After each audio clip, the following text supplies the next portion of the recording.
Just going to give everyone one more minute to take a seat.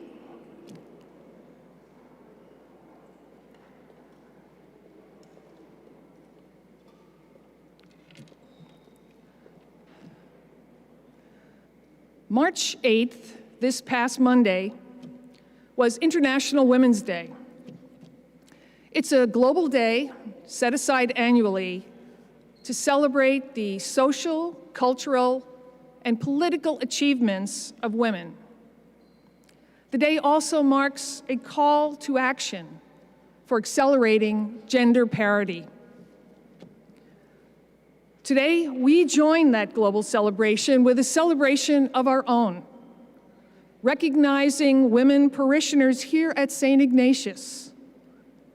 We celebrate their service to their families, their communities, their workplaces, their church. And we celebrate their self-sacrificing love of God and neighbor from which that service springs. Good evening. I am Rose DiMartino, a parishioner here, and I'm so pleased to welcome you, both those here in the church and those on live stream, to celebrating women of St. Ignatius, past, present, and future. It is past as so many former women parishioners have led the way in service to others. You see, being women for others is a tradition here at St. Ignatius. We stand on their shoulders. It is present. Look around at all the faces of the 160+ women who are pictured in these photos, and take some time to read their personal statements. These women and those who worship here who aren't pictured inspire us with their lives of faith and service and give us courage. And it is future. Sadly, there is not gender parity in our world or in our church.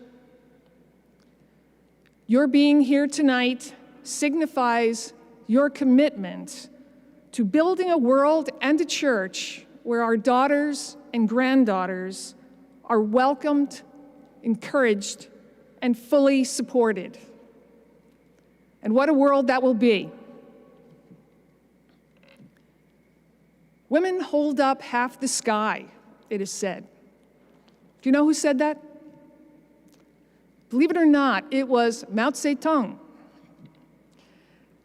I don't know what you think, but my feeling is that women hold up much more than half the sky, particularly poorer women, as we've seen during this pandemic.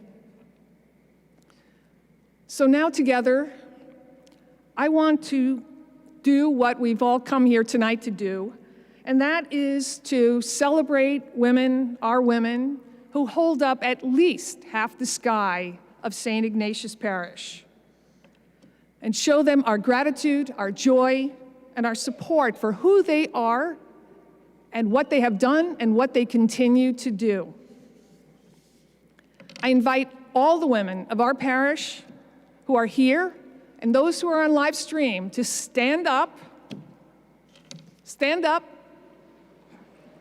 whether you're pictured or not, stand up and accept the joyful gratitude of our parish.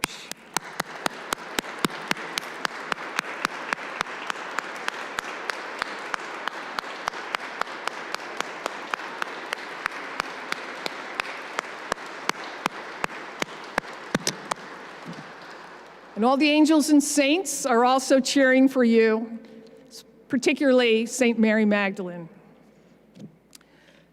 At this point, I am going to turn this over to Mary Rutherford, who will lead the recognition of 4 very special women of our parish. After those recognitions, Kerry Robinson will deliver our keynote address and receive the Loyola Medal from our Associate Pastor, Father Michael Hilbert. Mary.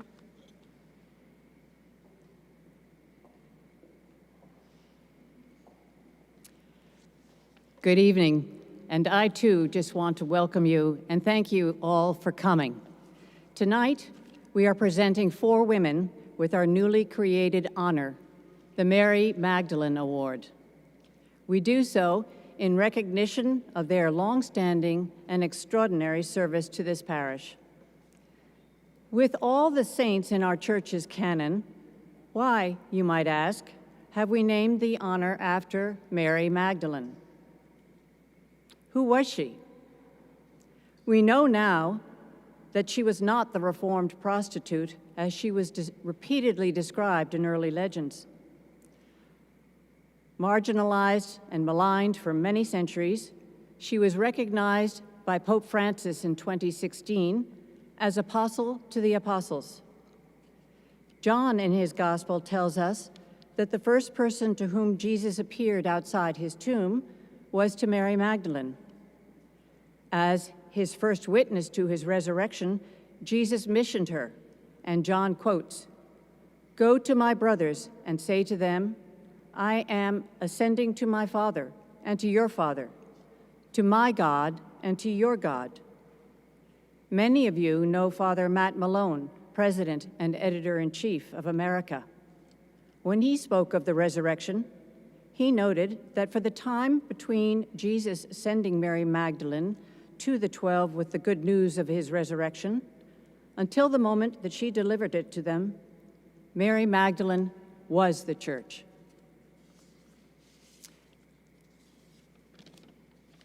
As women in the church today, we look to Mary Magdalene as role model and symbol, an inspiration to all women in the church to act as witnesses to their faith. I recommend to you the essay in our program written by my fellow parishioner, Barbara Lee. Her research about Mary Magdalene and the evolution of our understanding of her discipleship is particularly enlightening. The award that we are giving our honorees tonight is a bronze replica of a larger bronze relief depicting Mary Magdalene announcing the news of the resurrection to Jesus' disciples. It is our pleasure to introduce you to our honorees, each of whose life choices sets an example for us of how to give witness to our faith.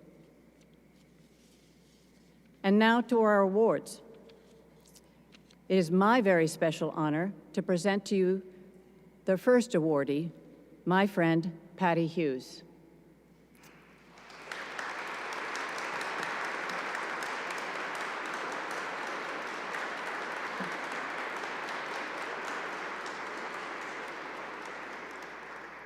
Patty's list of engagements and responsibilities in the many ministries of St. Ignatius is extensive and much too long to itemize here. Suffice it to say that it's hard to imagine how she was able to do it all while also having a career as a medical technician. What stands out in her volunteer work is her outreach to the poor and marginalized. Each of her activities has shown what her goal is, always to merge her faith with social justice and to establish an encounter with the person in front of her.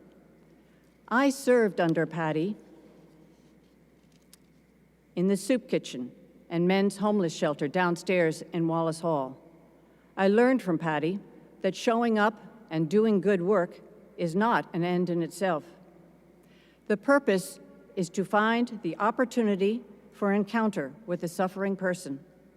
Yes, we were providing a warm, nutritious meal and a bed with proper sheets and blankets, but her most important goal was always to establish a relationship with our shelter guest, to show him a warm welcome and to listen to his story.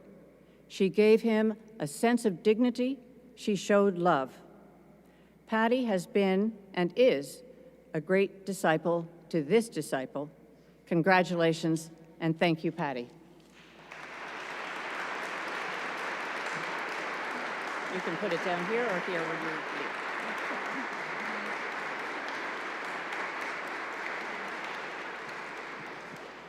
Thank you.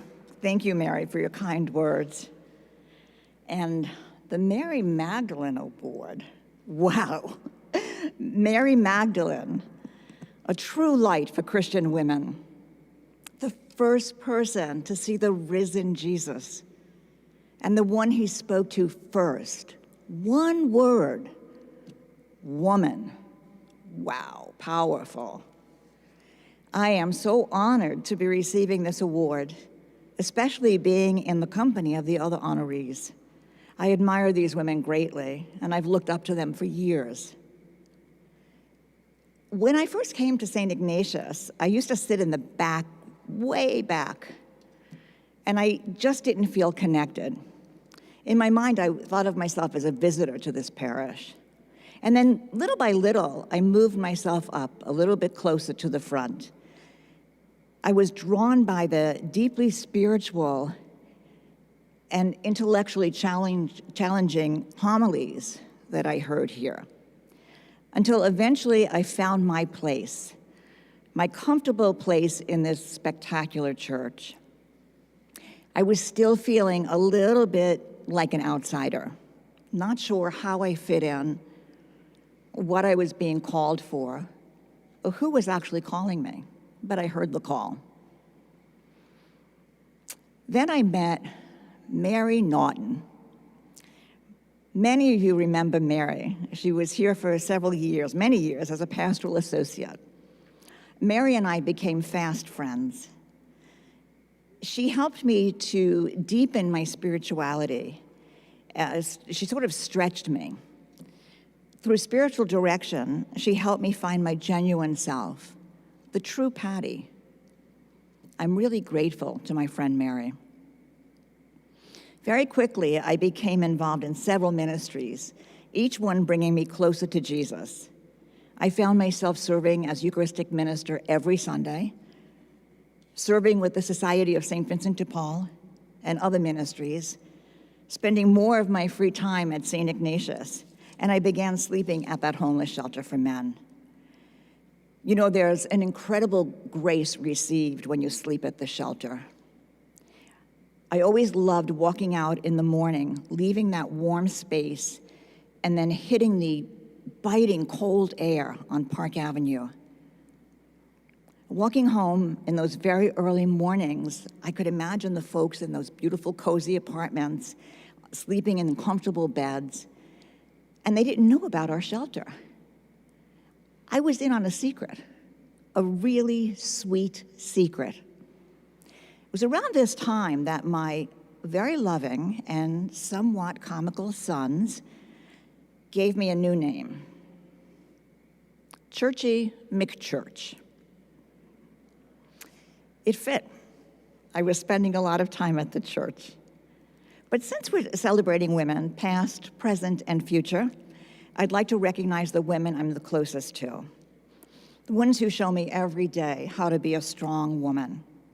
My mother, my 3 sisters, my daughter-in-law, and my granddaughter, Aisling, who at 17 is one of the strongest women I know. Aisling is living her most authentic life as a loving, confident, spiritual young woman. So over the years, I feel that I've been blessed by the activities I'm involved in. I discovered my faith journey was never intended to be a solo journey. Rather, it's intended to be a shared journey with my fellow parishioners. I love serving others. It fills my heart with joy and my soul with gratitude. Service to others completes me. It fills up all those little empty spaces. It drives me, it defines me, and it brings me closer to the truth. Being honored for doing the work I love is the icing on an already delicious cake. So, in closing, let me say thank you to the committee, Rose, Mary, Maureen, and Kathy. Thank you for seeing me as one deserving of this honor. I'm very grateful.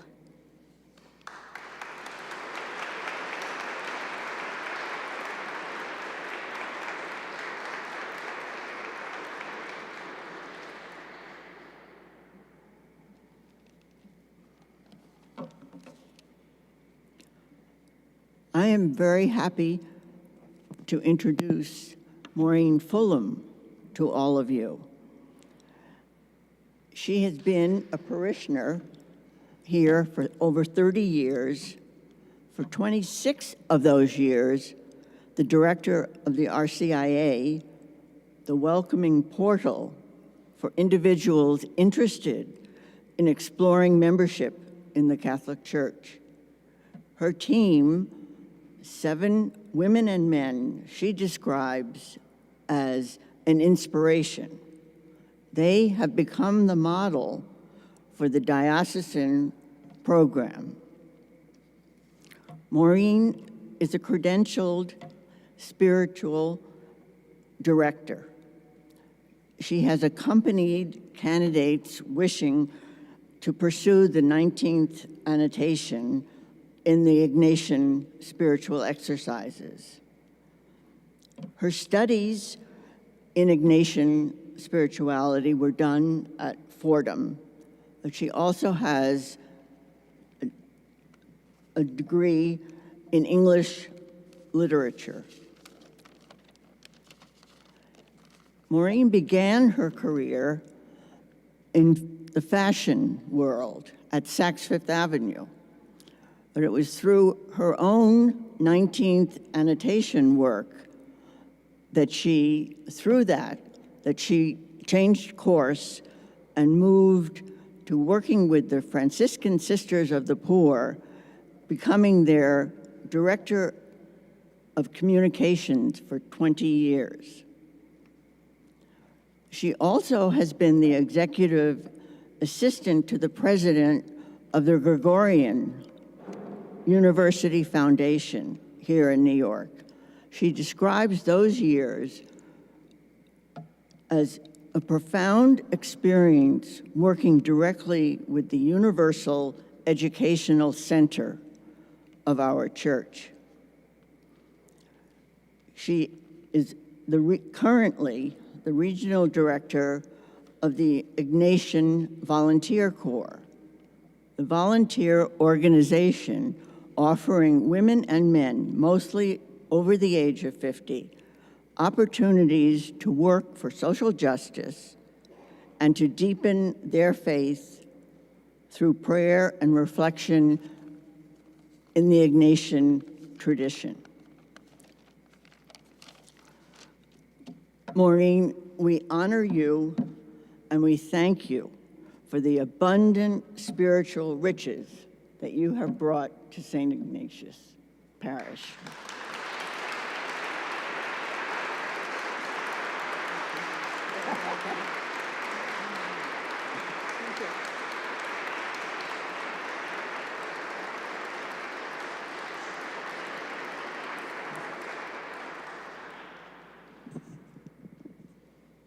Hi, everybody. For those of you who know me, I tend to be a little bit on the informal side, even though I have my formal side. Hope you can hear me.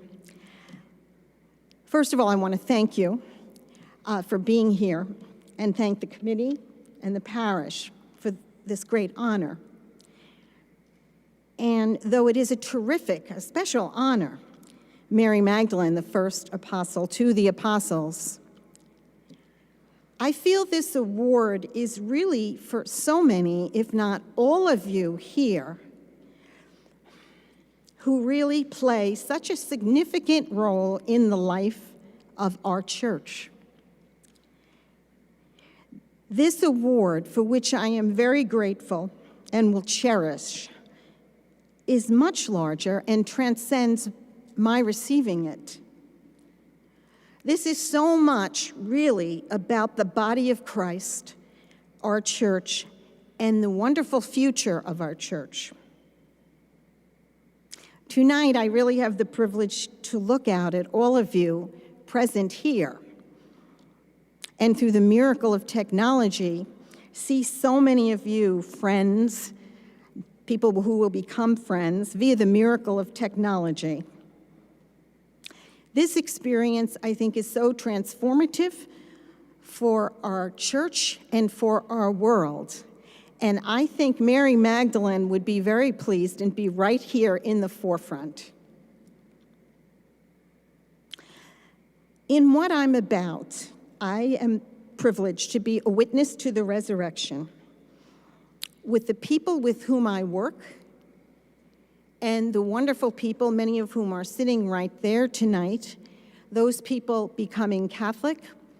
And I'm a witness to the resurrection because of them. It's through people desiring to come to know Jesus for the first time or to come to know Jesus more closely. You're changing our world and our church. It's very humbling. To quote one of my RCI team members, Skye, like Mary Magdalene, we are an Easter people, and that's what this award, I think, is about, at least for me, and I'm so grateful. I guess growing up, I'm very privileged, again, to have a supportive family with a deep foundation of faith. I know they're watching tonight. But receiving this is so much about Mary and her close, constant faithfulness and love of Jesus, and Jesus Christ's extravagant love of Mary and his love for us today and now. So I'll end. I don't want to take too much of your time. I'm privileged in the Ignatian Volunteer Corps to meet witnesses to the resurrection all the time.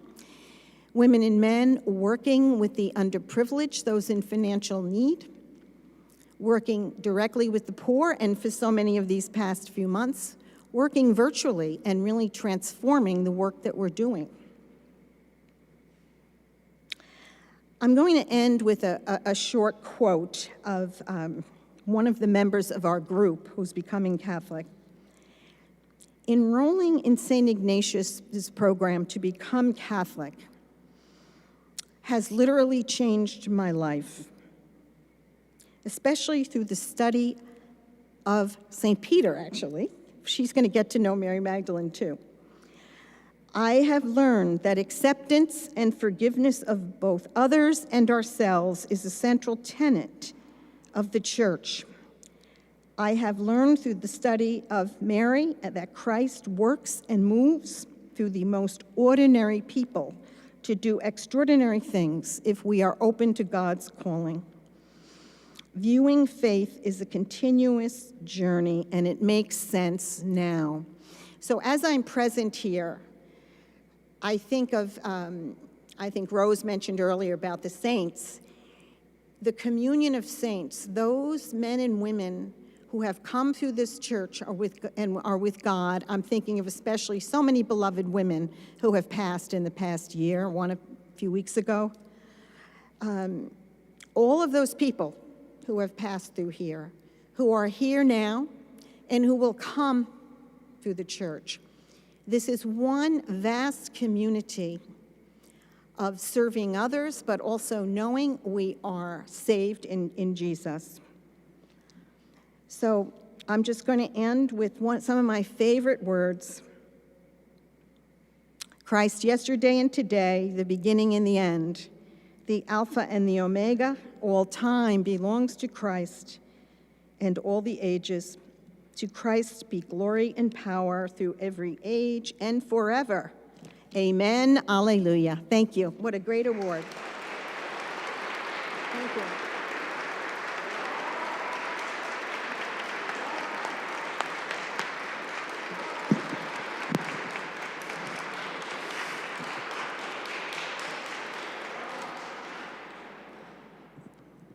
I am so pleased to introduce Kathy Marnian. Kathy?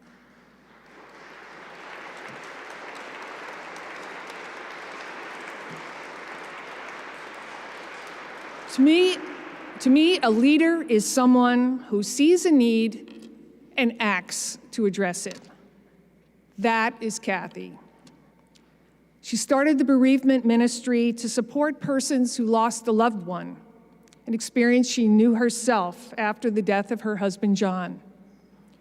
She started Boomers and Beyond, as she saw many older but active parishioners in need of community and friendship. She started Compassionate Care, bringing Eucharist to those who long for it but can't get to church. Over the years, dozens and dozens and dozens of people have benefited from her pastoral touch through these ministries. She is a longtime lector, part of the first cohort of laypersons who could do that ministry after Vatican II. Sometime you should ask her about how she got to be a lector at St. Patrick's Cathedral as well. And there's much more. The thread that runs through it all is her yes to serve the people of God. In my mind, Kathy bears a strong family resemblance to Mary Magdalene. She's vocal, she leads, she serves, she is close to her God. On behalf of our parish, I am thrilled and honored to present the Mary Magdalene Award to Kathy Murnian.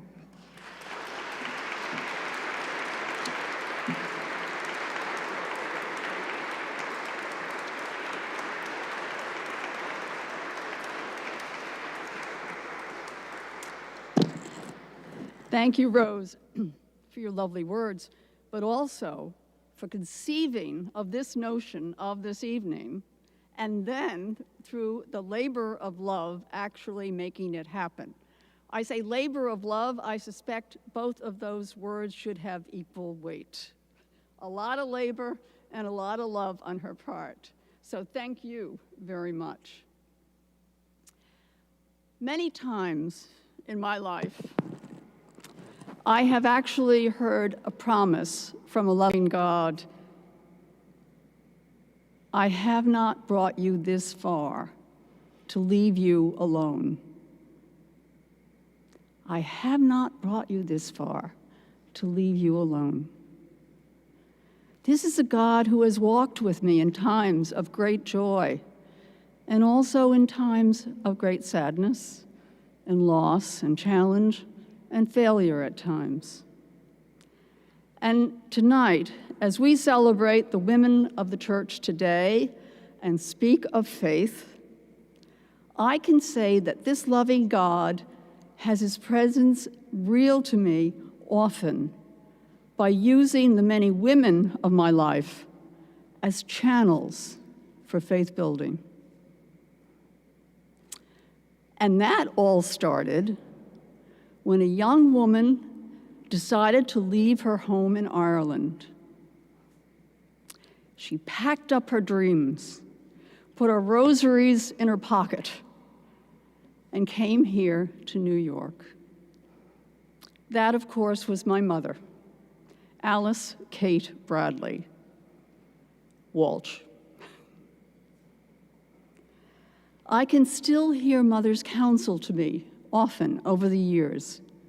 Pray, Kathleen, pray always. That message was enriched by the Sisters of Charity who taught me here at St. Ignatius Loyola Grade School many, many moons ago.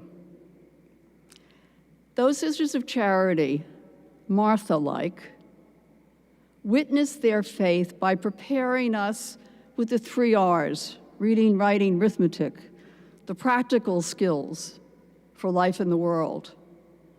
While Mary-like, they also nurtured our faith by preparing us to receive the graces of the sacraments, sustenance for our spiritual journeys. Then in high school, the Dominican sisters, as members of the Order of Preachers, embodied the call of Jesus to Mary Magdalene to go, find your voice as a woman, and speak of the good news, I am risen. In college, the Sisters of Mercy encouraged women to step forward, like the woman touched by Jesus in the gospel, who rose from her palsied position of limited vision to one of standing upright with a raised horizon, to assume our rightful place in the marketplace and in the church.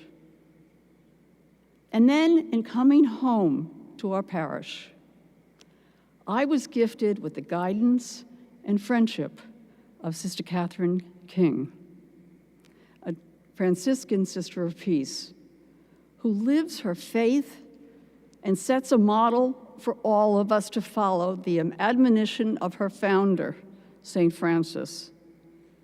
Preach the gospel always. Whenever necessary, use words. And then, what a gift to be surrounded by so many lay women of great faith. The Emilys and Mariannes, the Adels and Barbaras, the Teresas and Simones, the Sabinas and Karens, and on and on and on. They lead us in deeper prayer life. They lead our children in the knowledge of a loving God. They lead us in serving others. They lead us in building community. They lead. And to stand here today with these three women of such profound faith and dedication is truly an honor. Each of them has expressed her faith in multiple ways. Maureen, as the gatekeeper for hundreds to full membership in our church and the graces of the sacraments, a faithful leader in welcoming and preparing adults into full communion with the Catholic faith. Jean, the epitome of hospitality in welcoming all to the beauty and warmth of our church, its physical, cultural, spiritual, and social riches that support our faith. And Patty, whose hands and heart extend beyond the walls of these buildings to make real the corporal works of mercy to the poor, the homeless, and the hungry. Just look around at these beautiful photos that Lou has taken of these over 163 women. Read their statements of faith. These are women who live their faith with fidelity, enthusiasm, and joy. Be sure to stop and look at them. And for those of you who are watching live stream, the exhibit will be up through Sunday. So please come, stop by. Look at these faith-filled women and read their statements of faith. So faith, that's what it's about, huh? For me, faith has truly been a golden thread woven through the fabric of my life. It's brought light and color and texture, but importantly, it binds all together. A gift I've received, and one that continues to fulfill the promise. I have not brought you this far to leave you alone. I do believe in this loving God. He is with me, and He is with each of you. May we always be aware of His loving presence in the thunder days of our lives, as well as in the days graced with sunshine and warmth. Thank you.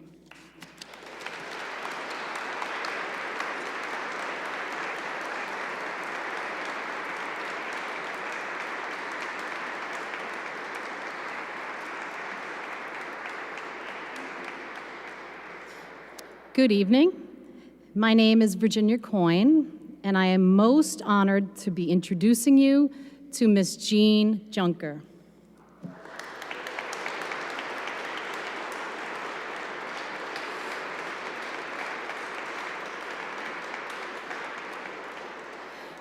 Although it has not always been easy, Jean's spiritual life has been guided by responding to the call of God and to His Son, Jesus.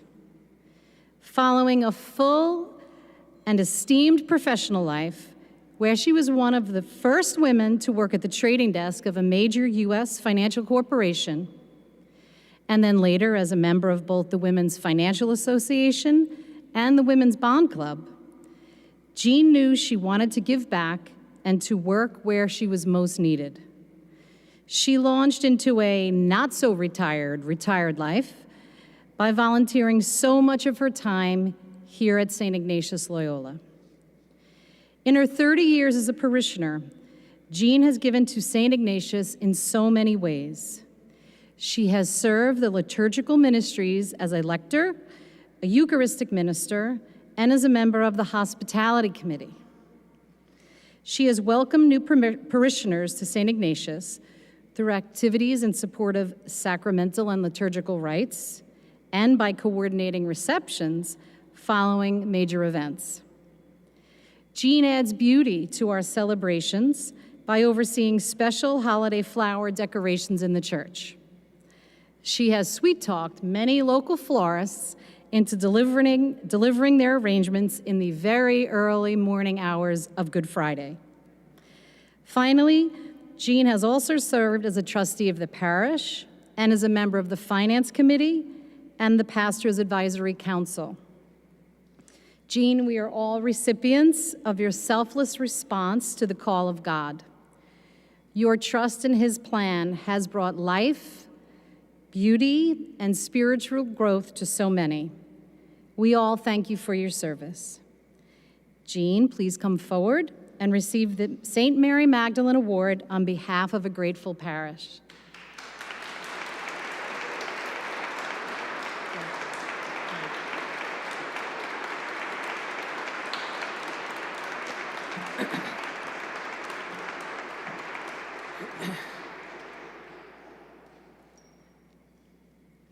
Thank you so much for this prestigious award. The recognition it represents is truly overwhelming.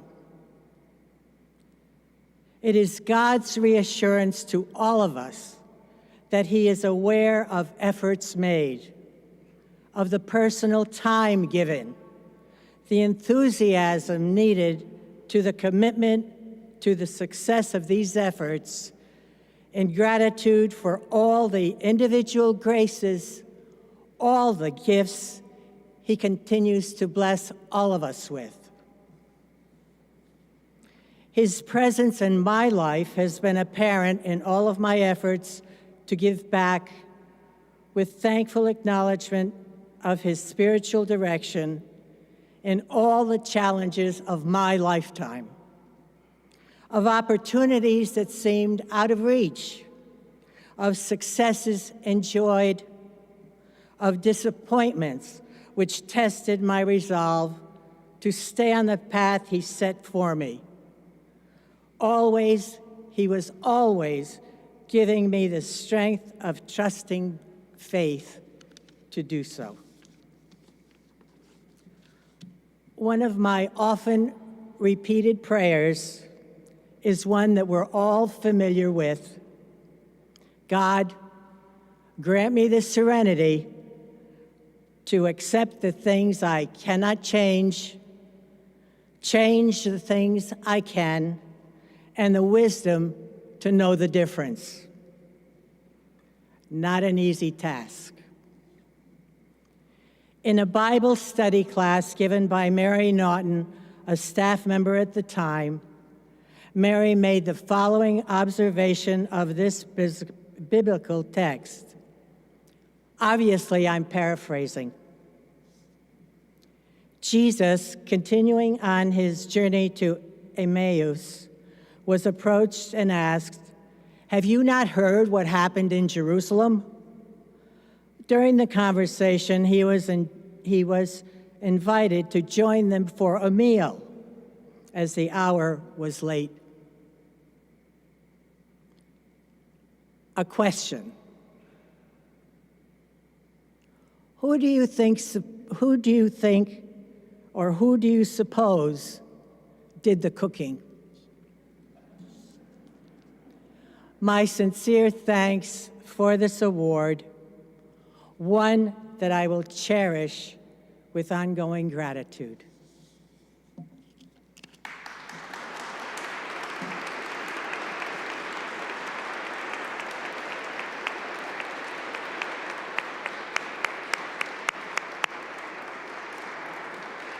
And now I would like to invite all of them back so we can give them a round of applause and thank them for their many services to our parish. Thank you all.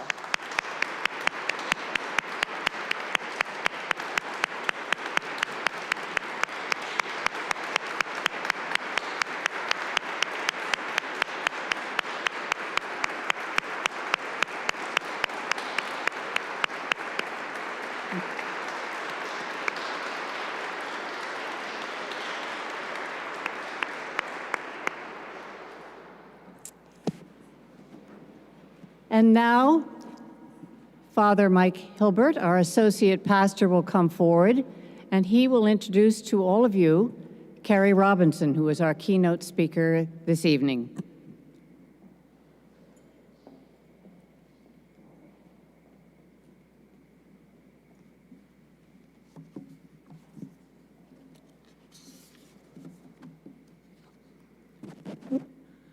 Ladies and gentlemen, dear friends, I'm Father Michael Hilbert, Associate Pastor here at St. Ignatius Loyola, and it is my honor and pleasure to introduce our speaker this evening.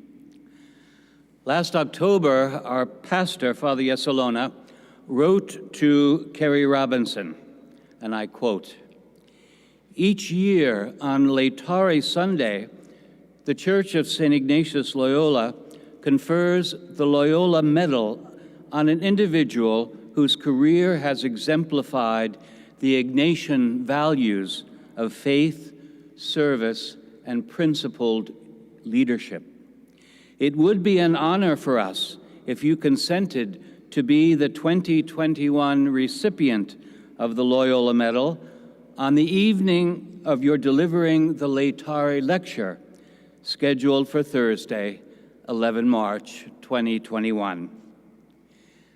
Father Yesolona goes on, "I am delighted you accepted our invitation to speak at St. Ignatius during the week that this parish will celebrate the significant contributions women have made to the Church and the larger leadership roles that await them. As a beacon of hope for future generations of women, your acceptance of the Loyola Medal also would honor all women advocating for greater responsibility for women in leadership positions within the Church." End quote. A week later, Kerry Robinson replied to the pastor, I quote, "I have just received your unexpected and deeply moving letter inviting me to receive the Loyola Medal in conjunction with my talk on the role of women in the Church at St. Ignatius on March 11th. I am truly honored by this and accept with genuine humility." And Kerry goes on, "You have an extraordinary faith community at St. Ignatius. Judging from the many I know, respect, and am inspired by, who are actively involved at St. Ignatius. Thank you, Father Yesolona, for your leadership, for your evident encouragement of the role of laity, and for your kindness in inviting me to speak next March." Dear friends, our celebration this evening and our speaker's words to us represent a milestone.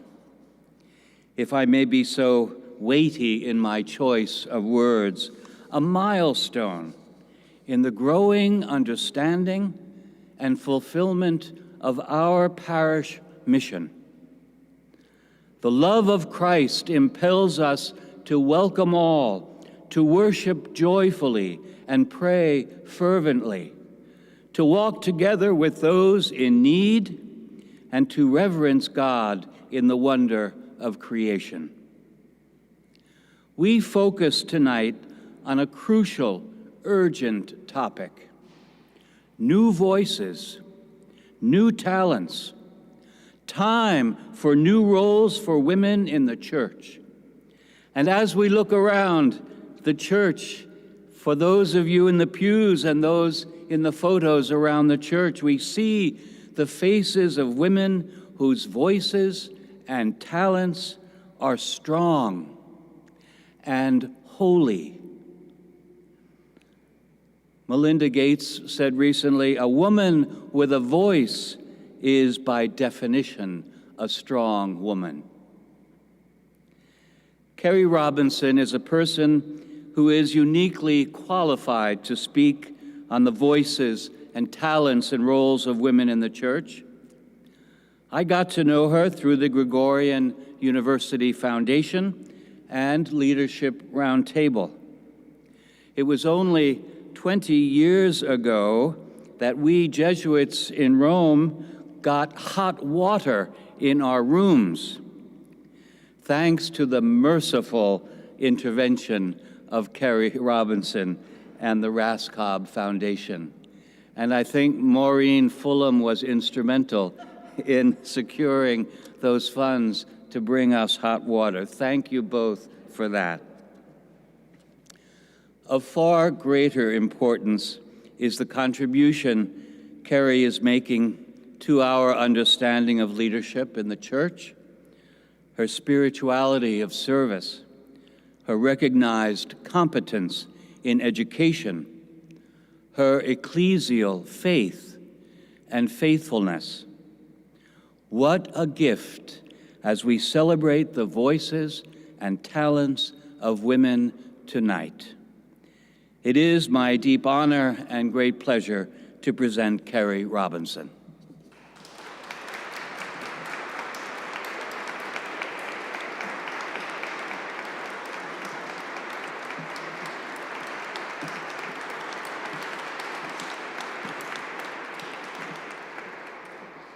Thank you, Father Hilbert. Congratulations to Maureen, Patty, Kathy, and Jean.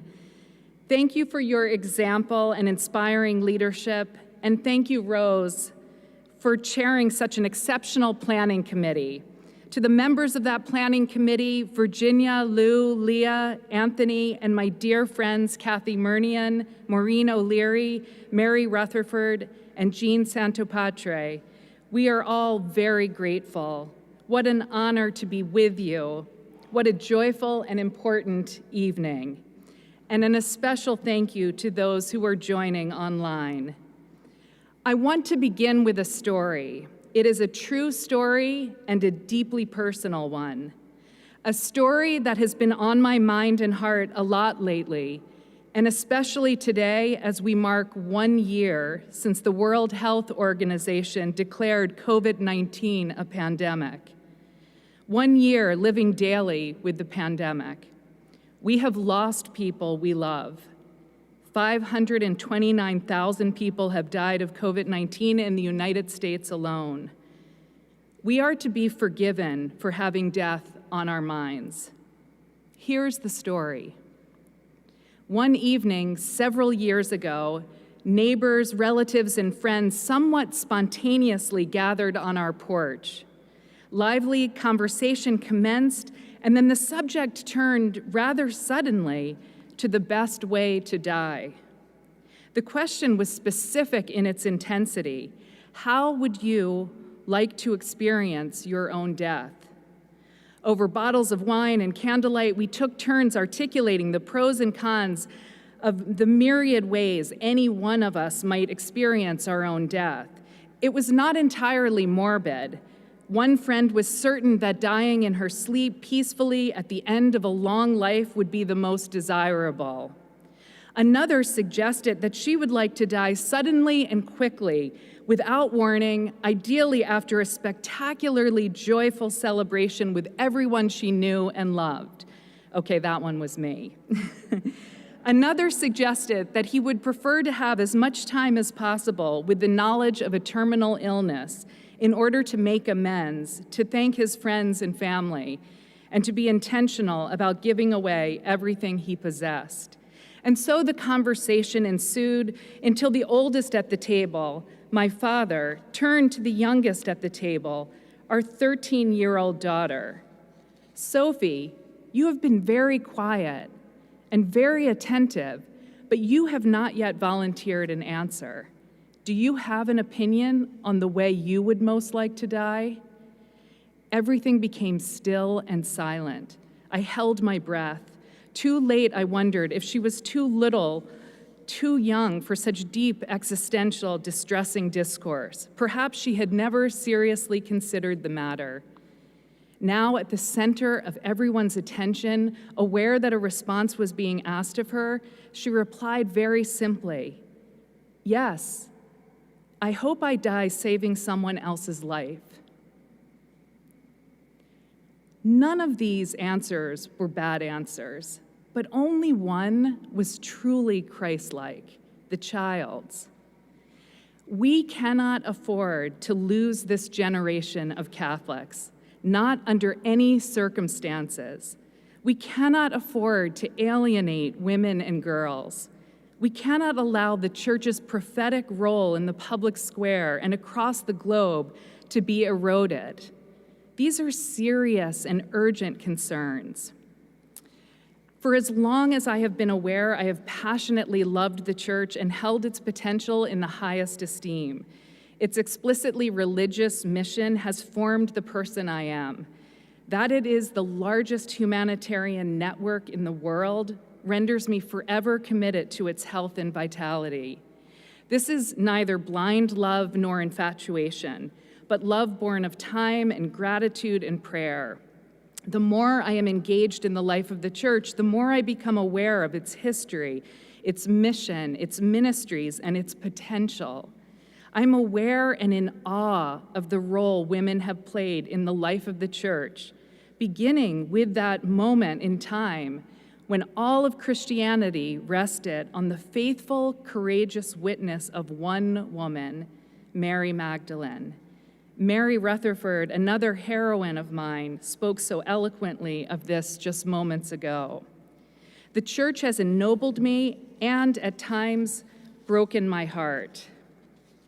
I first fell in love with the Church because of my exposure to it at a very young age through the Raskob Foundation for Catholic Activities. 5 generations of our family have served the Church through the instrument of this foundation. 76 years ago, our great-grandparents, Helena and John Raskob, wanted all of the foundation's resources to be used exclusively to support the Catholic Church throughout the world, and they wanted their children and descendants to be stewards of the foundation's resources. All participation is voluntary, non-remunerative, and understood to be a serious commitment of time, focus, and engagement in the life of the Church. Today, there are nearly 100 members, all descendants of Helena and John, actively engaged in the work of the Raskob Foundation.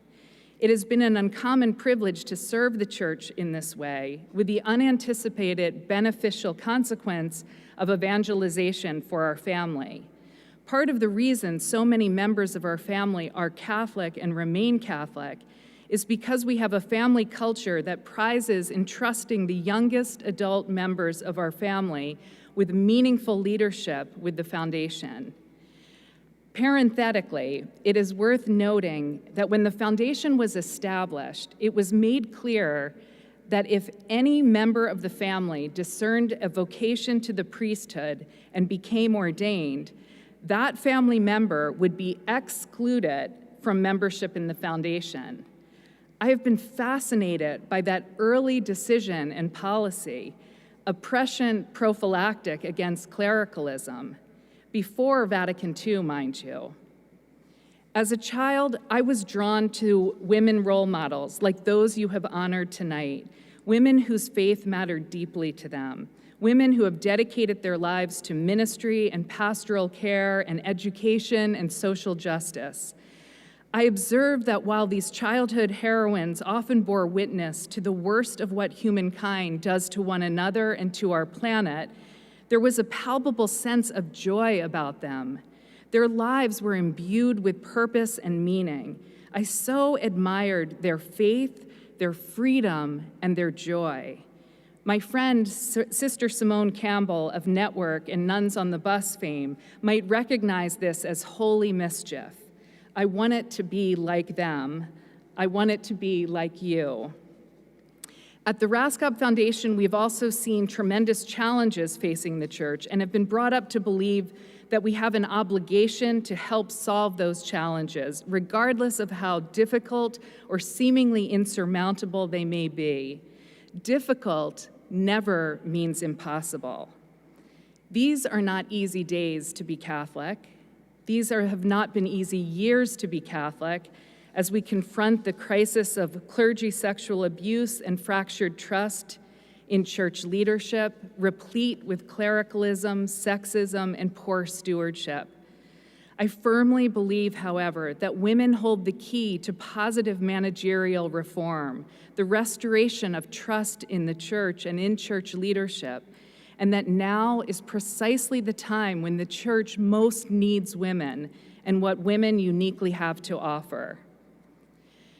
The best advice I can offer in times of anguish, when the institutional church fails to live up to its potential or manifests ignoble qualities, comes from my teacher and spiritual director, a beloved sister of mercy, Margaret Farley. She said, "Remember what it is you most love about the church and membership in it. Name what you love. Claim what you love. It will provide ballast to allow you to navigate with fidelity and focus when you are disappointed and discouraged." I have taken this advice to heart and highly recommend the discipline. Have you thought about this? When people ask you why you are Catholic or why you stay, what do you tell them? What do you most value about our faith? My list is long and wide. I love Catholic social justice teaching, our church's rich intellectual tradition, sacramental life and imagination, mercy, the Eucharist, the primacy of conscience, prayer and transcendence, forgiveness, the preferential option for the poor and most vulnerable, the injunction to be Christ-like. I love that wherever there is human suffering in this world, the church is at the vanguard of providing relief, promoting justice, and advocating for peace. I am daily grateful for Pope Francis. I am grateful that he is on the global stage, restoring our faith in humankind by his integrity and mercy, at a time when so many others commanding the global spotlight have behaved and spoken in such ignoble and demeaning ways. I love that Pope Francis has given us Laudato Si and Fratelli Tutti, which provide people of goodwill a seminal roadmap to care for our common home and one another. And in my grief over losing my closest friend, a Catholic priest, and in our collective grief in the face of COVID, I'm grateful more than I can say for our church's articulation of the communion of saints, the conviction of eternal life, the fact that love doesn't end with death. I'm reminded of Monsignor Gino Walsh's famous injunction: followers of Jesus Christ are promised two things. Your life will have meaning, and you will live forever. If you get a better offer, take it. A small group of women colleagues in Catholic philanthropy and I have had the rare privilege to meet privately with cardinals in Rome. The purpose of our meetings is specific in its simplicity: to discuss the role of women in the church and opportunities to elevate women to positions of meaningful leadership throughout the church and in the Roman Curia. My women colleagues care deeply about the church and represent families with decades of service to the global church. We have studied Catholic theology at the master's and doctoral levels, immersed ourselves in ecclesiology and canon law, raised our children in our faith, and dedicated our lives to serving the church. And because we are radically dedicated to helping the church thrive, we pay particular attention when the church fails to live up to its potential or manifests ignoble qualities, arrogance, clericalism, or poor management. When these qualities fracture trust, alienate people hungry for the gospel, compromise sacramental life, and result disproportionately in women and young adults turning away from the church, we are heartbroken and angry for such poor stewardship. In our meetings with Vatican officials, we have been impassioned advocates for women religious. Women religious have been center stage as part of the most compelling, courageous, and effective ministries globally, promoting, celebrating, and expressing gratitude for their lives, leadership, and example is right and just. We offer practical solutions, expand the number of women in professional roles in each dicastery, increase the number of women who serve on advisory councils to each pontifical congregation and council, and expand the pool of candidates who are called to serve in such advisory roles. Our thesis in every discussion with the cardinals in Rome is this: when a young Catholic woman, particularly from the West, looks at the landscape of her professional life, she knows that she can reach high levels of leadership in any sector or industry. But when that same woman discerns a vocation of service to the church she loves, she is more often met with limitations on her leadership. She finds she cannot bring her full complement of competencies to bear on serving the church. So she turns her attention instead to the secular world, where she can excel, be promoted, be appreciated, be compensated, lead, and serve fully. The church becomes less and less relevant to her, and by extension becomes increasingly less relevant to her children, both boys and girls. Without these highly talented, accomplished women, the whole church is impoverished. Data reveals the beneficial impact of including women along with men at the highest levels of leadership across all sectors. Corporations with women on their boards have a better return for shareholders. Female doctors are less likely to be sued for malpractice. Universities, the military, the judiciary, government, all are strengthened by the presence of women in leadership and decision-making positions. We will continue all of our lives to advocate for women and asking important questions. Do young women find many role models at the highest levels of leadership in the church? Why have so many examples where women are the protagonists in Scripture been left out of the Sunday lectionary? What does this communicate to young girls? How welcoming are we as a church to young women and their talents and abilities? Allow me to flag one innovative resource that came out of our work in the Vatican. My colleague, Betty Ann Donnelly, conceived of, created, and is now the preacher coordinator for Catholic Women Preach, an online resource available free of charge. Catholic Women Preach is a global platform for ordained priests, deacons, catechists, retreat directors, and all involved in the ministry of the Word in the Catholic Church. The website features theologically sophisticated Catholic women who offer reflections on the readings for Sundays and important feast days by video and transcribed text in English and Spanish. I'm particularly encouraged by the markedly appreciative response of high school girls at Catholic schools to this resource. Responding to the sexual abuse crisis and advocating for the role of lay leadership, and especially women in the church, has been a central component of my work on behalf of the church all of my life. In 2003, at St. Thomas More, the Catholic Chapel and Center at Yale University, we planned and hosted a 3-day conference, Governance, Accountability, and the Future of the Catholic Church, to examine the underlying conditions that may have contributed to the abuse crisis, with a view to making a meaningful and positive contribution to our church. We hosted 500 people over 3 days, featuring 30 nationally recognized speakers. The subject matter was wrenching, and yet everyone left hopeful. We all belonged to the church. This was our church. Participants left with the sense that it was possible, even if very difficult, to help call the church to greater levels of accountability and holiness. We could all play a role in making a positive contribution. And clearly the laity, especially women, had much to offer in the areas of management of human and financial resources, contemporary best practices, and solutions to complex temporal challenges facing church leaders. 3 months later, I met Jeff Boise, who delivered an impeccable keynote on the same theme with remarkably consistent conclusions and with the same heartfelt motivation.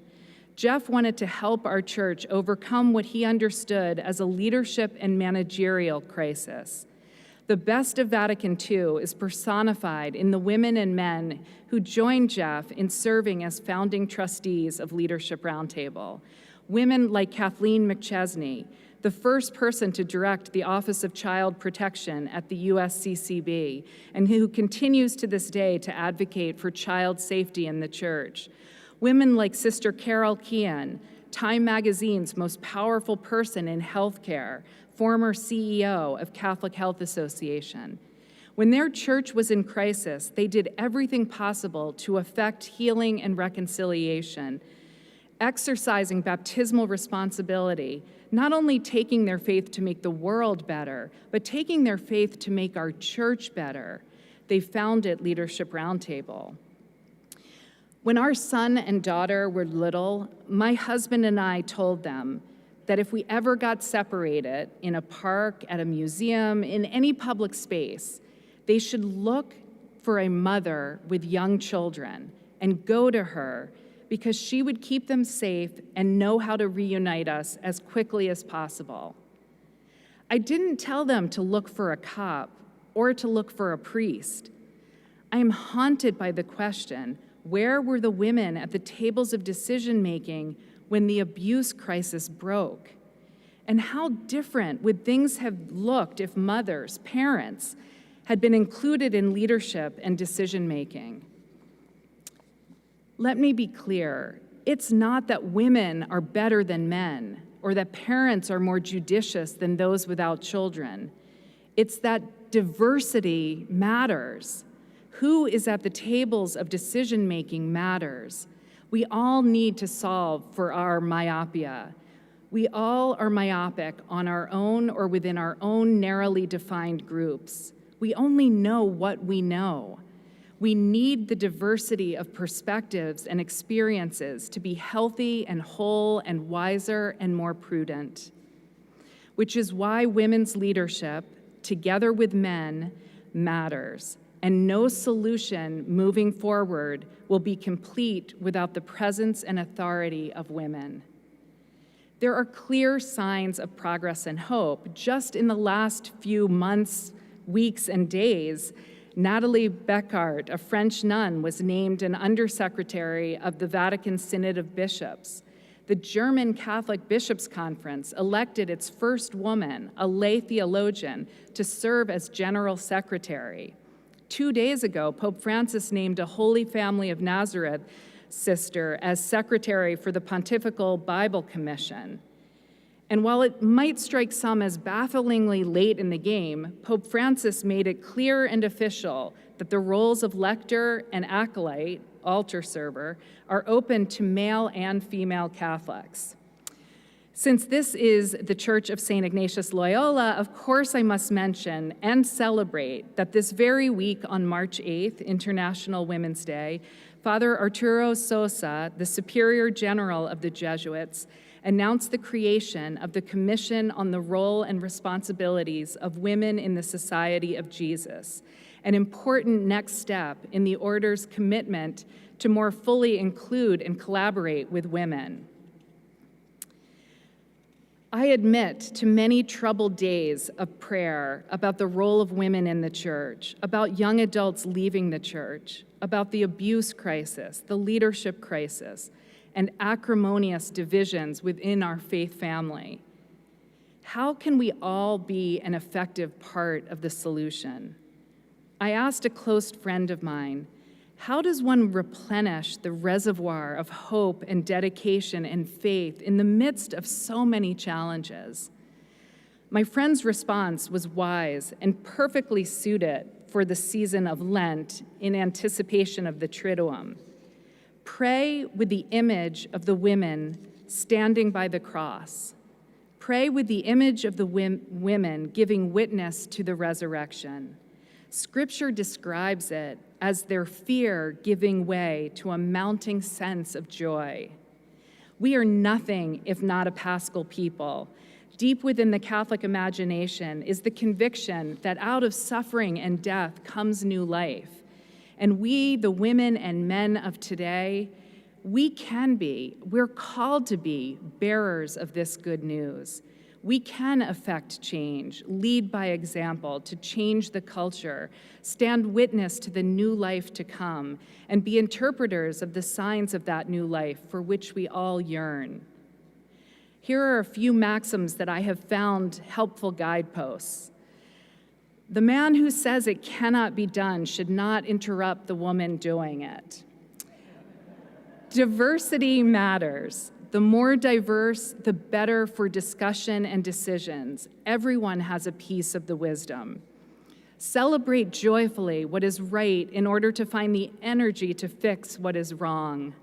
Surround yourself with people who ennoble your spirit. Gatherings such as this, even online, are good for the soul. Avoid cynicism. A cynic, after all, is simply one who has given up but not yet quite shut up. God's voice is always the voice of encouragement, never discouragement. Be the reason for someone's hope each day. And remember the Christian mandate to do all things in love. To recap, the Catholic Church is the largest global humanitarian network with enormous potential and therefore responsibility to address human suffering and complex global challenges. It is also the vehicle through which the Catholic faith is transmitted to nearly 1.3 billion people. Sui generis with a divine mission, the Church is distinct from secular institutions. Nevertheless, it is comprised of people, facilities, property, and finances, which deserve to be handled with the highest levels of ethics, care, accountability, and best practices.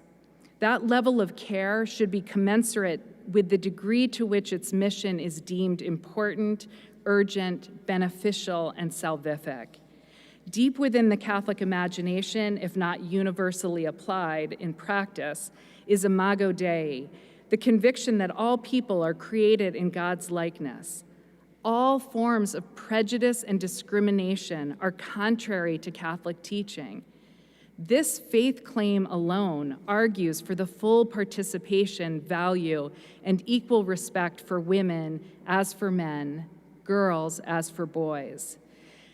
Decades of substantive Catholic social teaching have brought inviolable insight into how Catholics and people of goodwill ought to comport and conduct ourselves.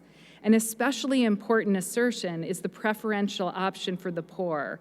Those of us most in need, most marginalized, and most vulnerable deserve the particular attention, care, and advocacy of those of us to whom much has been given. It bears noting that women and children are disproportionately adversely affected by poverty, war, climate change, illness, unemployment, and forced migration, and least likely to cause or contribute to such deleterious conditions. The Church is embroiled in a particular set of crises, abuse and concomitant leadership failures. Better analysis of root causes, more effective solutions, and a commitment to positive cultural change is best achieved when women are included at the tables of decision-making. This is true in every sector and context. The Church needs the insightful, prophetic, experienced perspective, voice, and contribution of women now more than ever. Add to this the growing disaffection of young adults and young women in particular with the Church. Young women need role models and clear understandings that their service to the church will not be met with gratuitous limitations on the exercise of their full complement of gifts and talents as they live out their vocation. For those who value the church's mission and vitality, its impact as a global humanitarian network, and the restoration of trust in church leadership, concern about the role of women is a matter of managerial and moral urgency. How compromised is the church by failing to include women at the highest levels of leadership and at the tables of decision-making in the Roman Curia and throughout the institutional church? Recruiting competent women to positions of leadership and increasing the percentage of women serving in such roles is crucial. In the U.S., there are increasingly inspiring examples of women serving in senior diocesan positions and serving as CEOs of national Catholic apostolates. Do we have as many women as men serving on pastoral councils, diocesan finance councils, and boards of trustees of Catholic charities? If not, why not?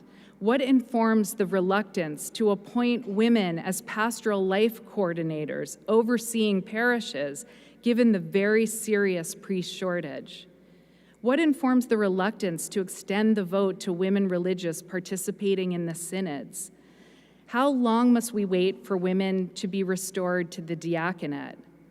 What impact does the insistence that authority, leadership, and decision-making be solely tied to ordination have on the presence, participation, and active engagement of women in the church? We can help the church emulate what it advocates. We can provide a strong signal to young women that women are valued in leadership and decision-making in the church by ensuring that they are, and visibly so. We can work toward better human resource policies and structures that take seriously lay vocations. How do we identify, recruit, form, train, place, compensate, evaluate, and promote women in the church? Do we invest in their formation? Do we use our creativity, will, and determination to find ways to reduce or forgive their student debt? We can reimagine seminary formation to ensure that it is conducive to healthy lay clergy collaboration and co-responsibility. We can insist that a candidate's ability to work collaboratively and effectively and respectfully with women be a requirement in the selection and appointment of bishops. We can establish effective mentoring programs for young Catholic women. We can seek mentors and serve as mentors. And we can expand our imagination and appoint women to the diplomatic corps, communication apostolates, and the prefectures and presidencies of dicasteries.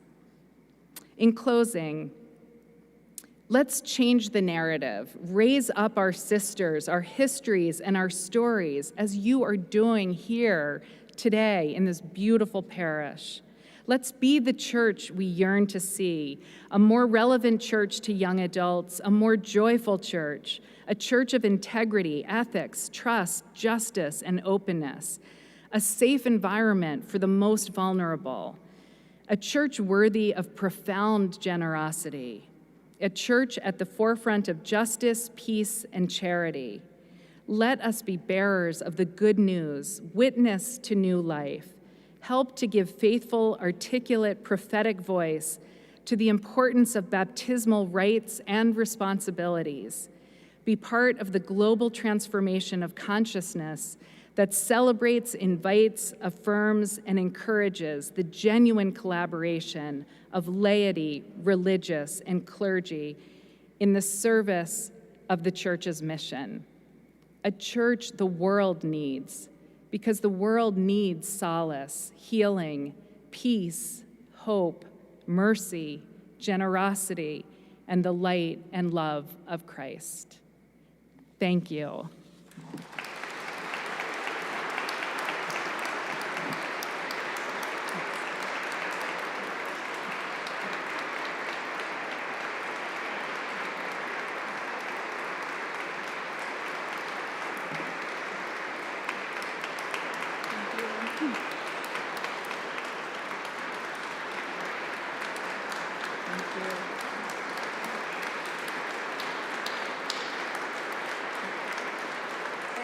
Thank you.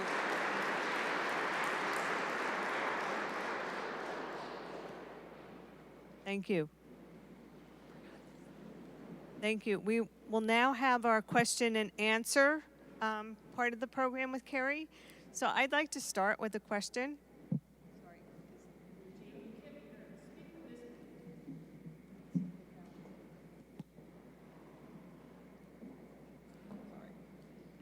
So, Kerry, I'm curious, how was the reception from the Cardinals to you and your colleagues? And then a second part of the question is, what can we do to help young women to become leaders in the church? Thanks. If anyone wants to ask a question of Kerry, we have time for a couple of questions. Can you line up behind this mic right now? Stay 6 feet apart. And so we'll have time for maybe 4 or 5 questions, okay? So come forth right now while she's answering the first question. Exactly. Okay, sorry about that. Okay, so Kerry, curious, how was the reception from the Cardinals to you and the rest of your colleagues in the Vatican? And also, how can we equip and empower young women in the church, or young women in general, to become leaders in the church? Thank you. So the first question was, how were we received by the Cardinals? And the second had to do with what can we do to equip young adults, particularly young women in the church. I will confess that we traveled to the Vatican over 11 years, spanning 3 pontificates, and that very first trip, I frankly expected them sort of all to be on the tarmac and say, April Fools. But in fact, these were deeply meaningful, mutually respectful engagements. We would typically stay for a whole week, and we would meet with one cardinal at a time, and these were the cardinals who kind of formed the inner circle to the Pope. And I found them to be sincerely interested in the topic at hand and genuinely concerned about it. The second question, there are a lot of efforts underway, but one I would like to flag is a young adult leadership program that Leadership Roundtable and St. Thomas More at Yale co-founded, called ESTEAM, Engaging Students to Enliven the Ecclesial Mission. It was an effort to stem the exodus of talented, bright young adults who have a positive experience of church because they are at a university with a great Catholic campus ministry center, or they are at a great Catholic college, and they have a positive experience of church while on campus, but they graduate, move, get their first job, and often find parishes very different than what they experienced on campus. So this program identifies the best and brightest students, invites them into a year-long curriculum that gives them an exposure to ecclesiology, what is a diocese, what is a parish, and equips them for meaningful leadership in their 20s on a parish council, a diocesan finance council, or the board of trustees of a Catholic entity. Our vision is to repopulate the whole landscape of the church so that every one of those advisory or governing bodies incorporates at least 2 well-formed, well-prepared young adults in their 20s in leadership. Good question.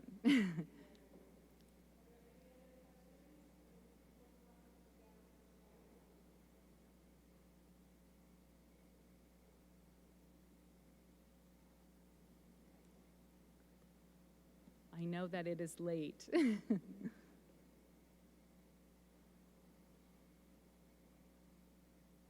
one? Somebody must have a question.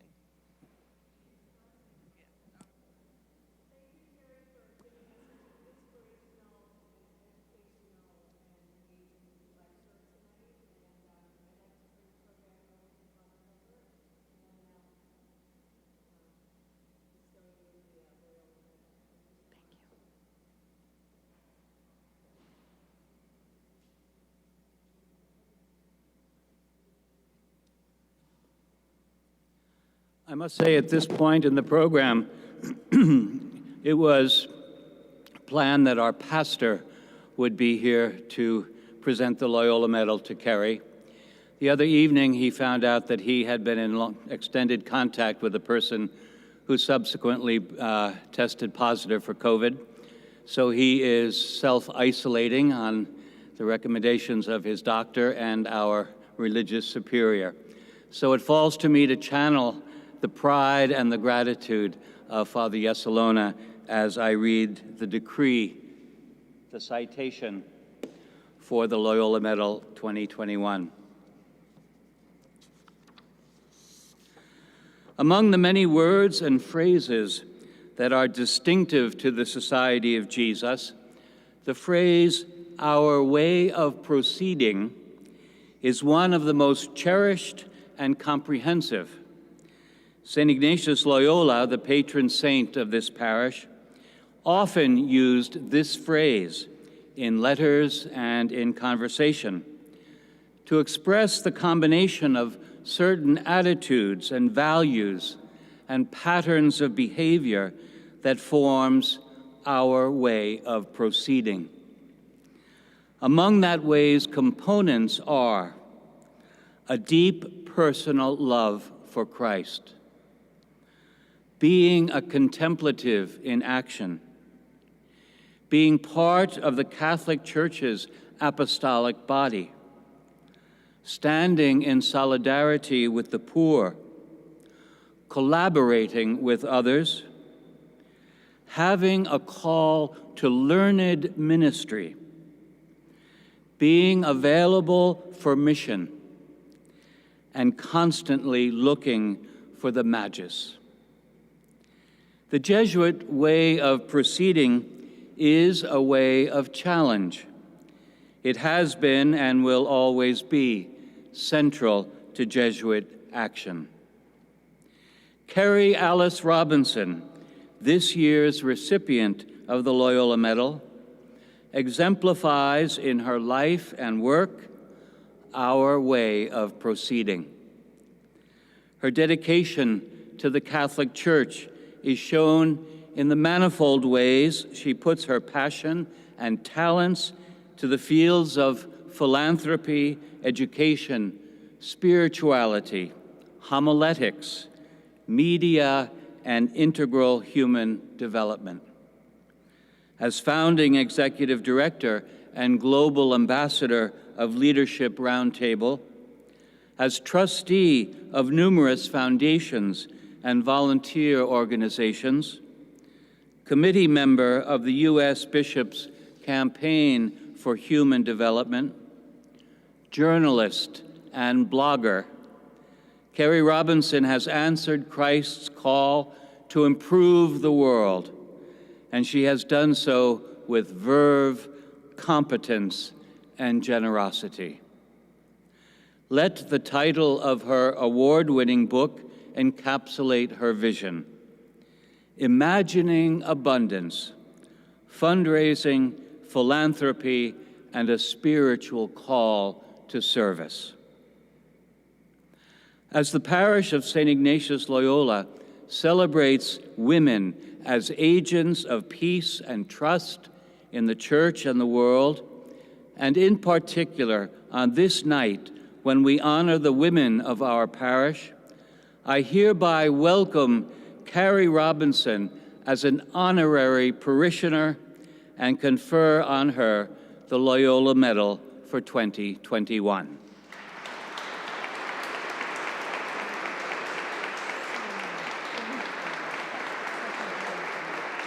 You can open it.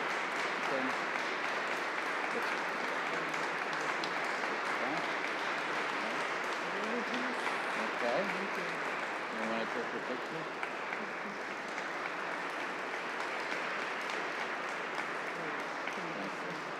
Take that. This is yours. Okay.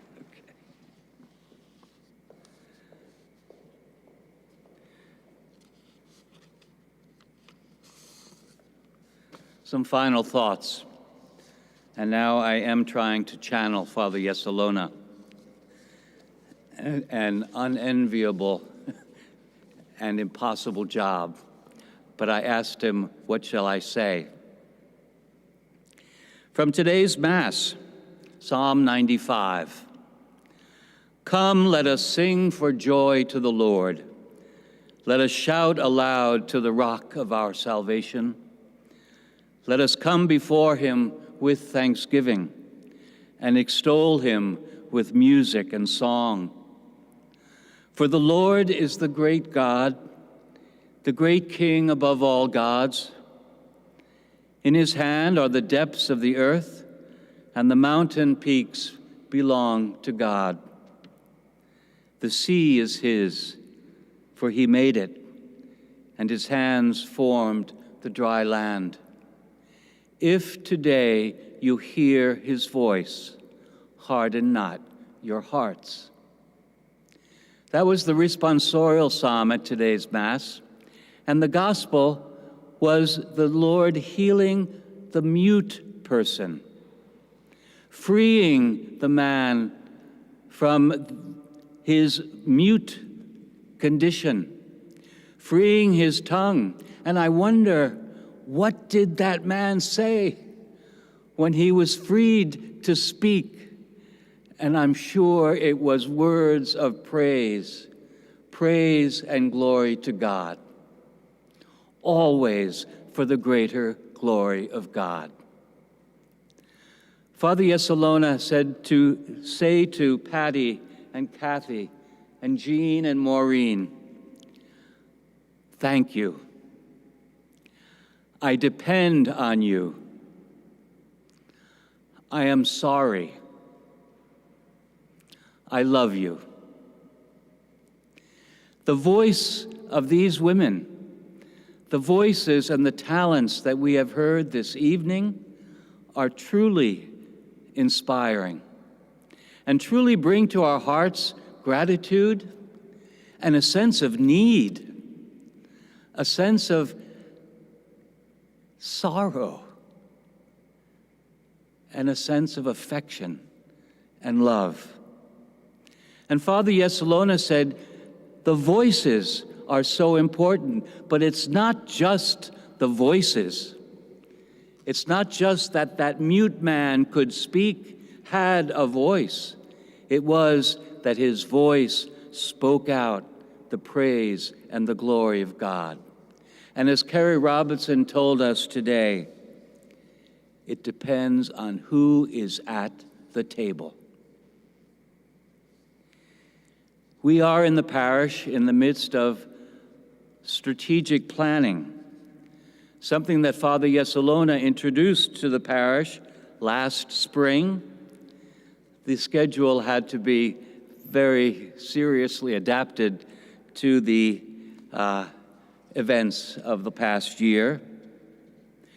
But when he told the staff that we have to go into a planning for post-pandemic parish, what will we be?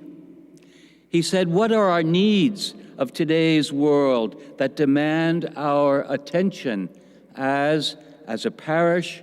We plan for our future in a post-pandemic world. For you see, returning to church means more than simply opening its doors and returning to its pews. He said, we have been doing live streaming. We thank our technicians here. The live streaming of Masses during the height of the pandemic and even till today has been a source of comfort for many women and men.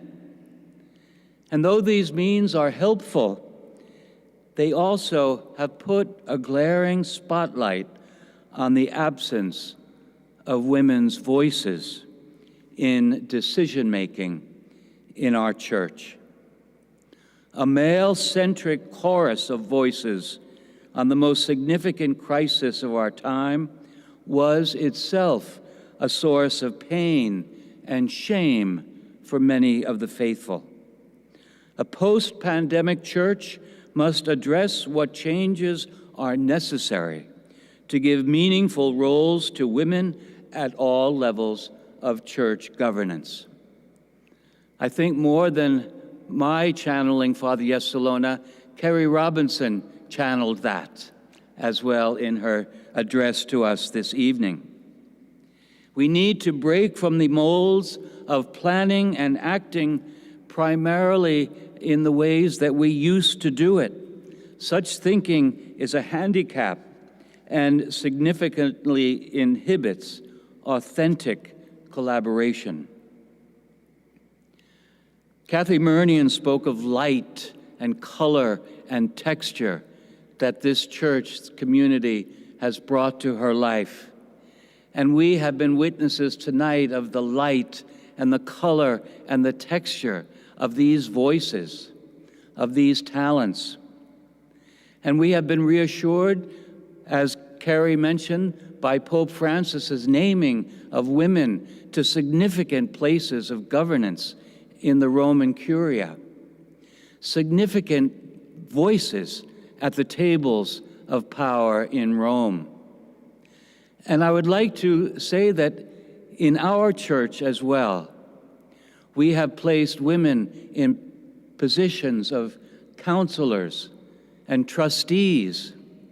And Father Yesalona has announced the formation of a parish council and a strategic planning committee, both of whom will be chaired by women of the parish.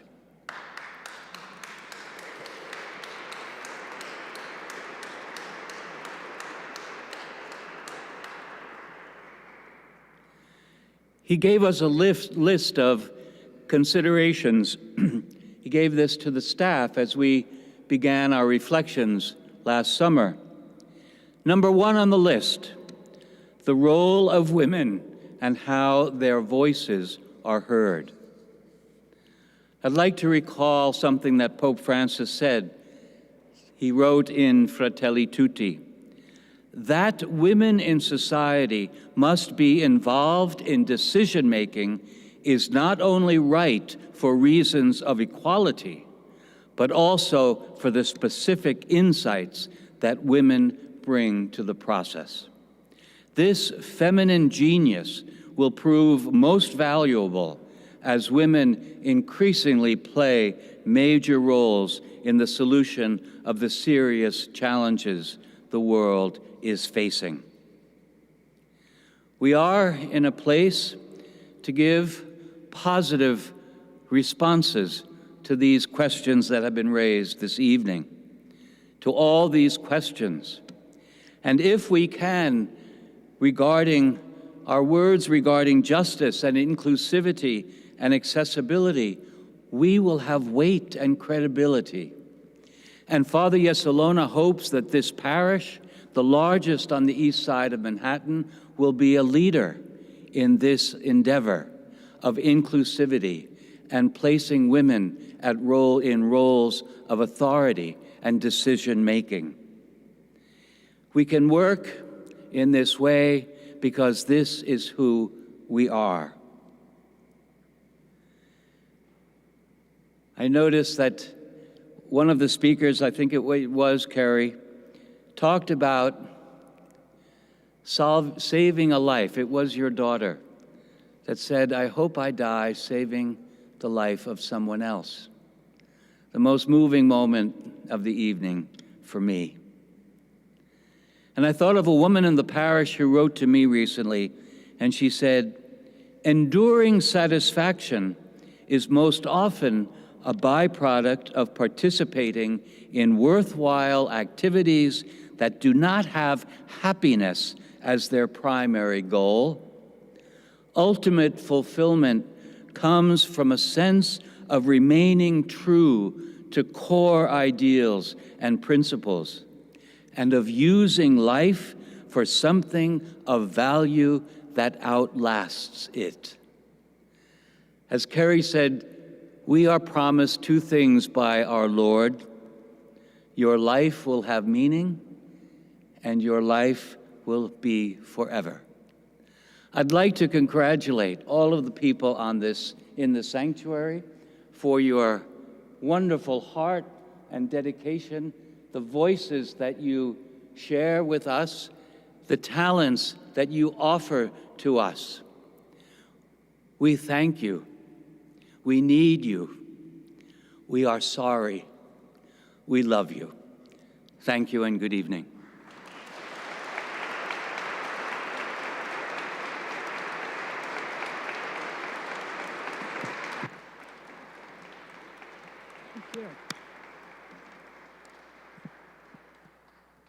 Sounds like we're going to have an exciting new moment at St. Ignatius. As we conclude, a few important notes. First, the photos and the personal statements will be up in the church tomorrow, Saturday, and through all the Masses on Sunday. So please come, take time to look at them. I think you and your family will be inspired.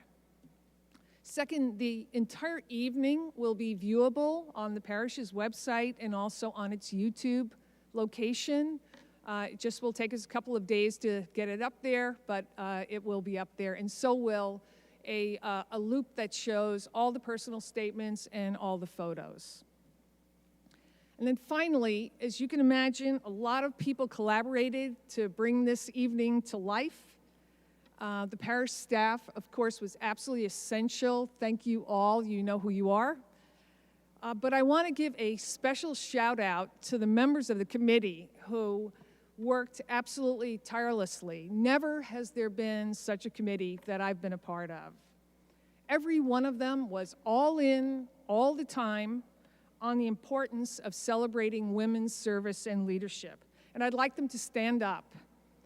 Leah Hanlon, who is watching this from Florida, Anthony Miserandino, Jenny Coyne, Jean Santapatre, Maureen O'Leary, Kathy Murnian, Mary Rutherford, and there's one more person, and that is a person who can't be thanked enough, who took all the photos that you see with such a keen eye and such a sensitive heart, Lou Sabe. Please join me in thanking all of them.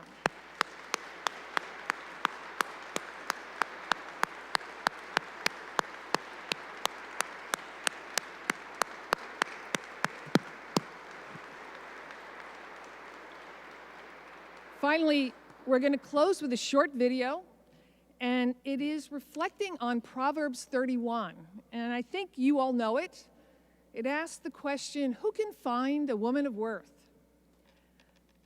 I think we know. They're here. They're everywhere. Good evening. Please stay around after the video and take some time to look at the photos and the personal statements. Video. A woman of noble character, who can find?